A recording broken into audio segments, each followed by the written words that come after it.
Hello everyone, today we will learn how to convert Google Docs into PDF. There are several methods to convert any Google Docs into PDF, but today I show you the very easiest and straightforward method. So now let's start. First, open a Google Doc. Now click on this button or press Ctrl V. Then from here, you must select the option Save as PDF, and you can also customize from here.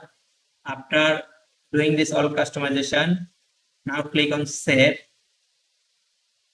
Now select the location to save this, and you can also rename this file from here. Now click on Save.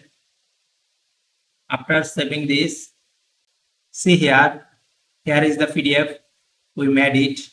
Now click on this to open it. See the PDF file which we made. That's it for now. I hope you enjoyed this tutorial. If you think this is helpful, then like this and also as well as subscribe our channel. Thank you.